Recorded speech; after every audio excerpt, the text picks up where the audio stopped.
Ce monsieur est le capitaine Chouchen. C'est la dernière preuve vivante que le GIA est une pure invention des services secrets, puisqu'on lui a donné l'ordre d'aller seconder Jamal Zitouni en 95. On a demandé à un militaire d'aider Zitouni. Oui, on a demandé à cet officier, qui est un officier des services spéciaux, d'aller pour devenir le bras droit de Jamal Zitouni dans le Mali. Depuis que le capitaine Chouchen a confirmé publiquement son incroyable histoire, le général Nezzar a trouvé un argument imparable pour le discréditer.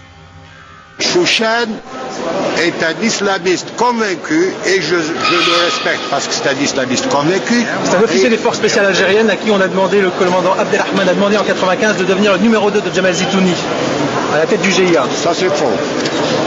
Ça c'est à lui de le confirmer. Soldat d'élite, instructeur des forces spéciales de l'armée, le capitaine Chouchen fut longtemps un officier modèle.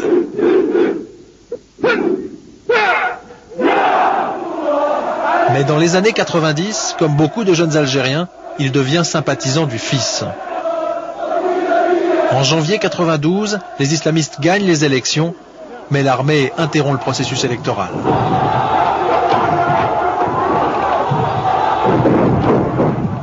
Choqué par le coup d'État, le capitaine Chouchen refuse de tirer sur la foule.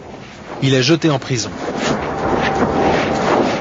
3 ans plus tard, la direction de l'armée vient le chercher dans sa cellule et lui propose une mission très spéciale. Au cours de notre enquête, nous l'avons retrouvé dans le nord de l'Angleterre. Pour la première fois devant une caméra, il a accepté de nous raconter ce qui lui était arrivé. Il m'a amené au centre de torture de Ben Aknoun et là, le général Kamal Abdelrahman est venu me voir et il m'a proposé de travailler avec lui. Le colonel Tartag était avec lui. Premièrement, au début, ils m'ont proposé de liquider les chefs des fils qui avaient pris le maquis. Je leur ai dit que je croyais que vous allez me proposer de liquider Zitouni ou les gens qui ont reconnu les crimes contre les enfants, les femmes et ainsi de suite. Là, Bachir Tartag était énervé, il m'a dit laisse Zitouni tranquille, c'est notre homme et c'est avec lui que tu vas travailler. Le colonel Bachir Tartag et le général Abdelrahman, 2 des plus hauts responsables des services secrets algériens qui ont refusé notre demande d'interview, auraient donc ordonné au capitaine Chouchen d'encadrer Jamal Zitouni. C'est mettre l'un des meilleurs instructeurs de l'armée au service du chef du GIA.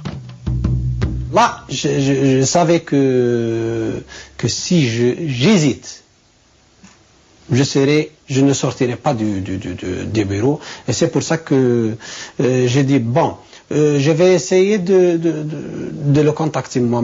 Je vais essayer de le contacter à ma façon. Ils m'ont dit non, on va arranger ta rencontre avec lui. Chouchen accepte, il cherche à gagner du temps. Quelques semaines plus tard, l'armée lui fixe effectivement un rendez-vous dans un hôtel d'Alger. Il se rend sur place, aperçoit l'émissaire de Zitouni, puis s'éclipse et parvient finalement à rallier l'Angleterre. 6 ans d'exil.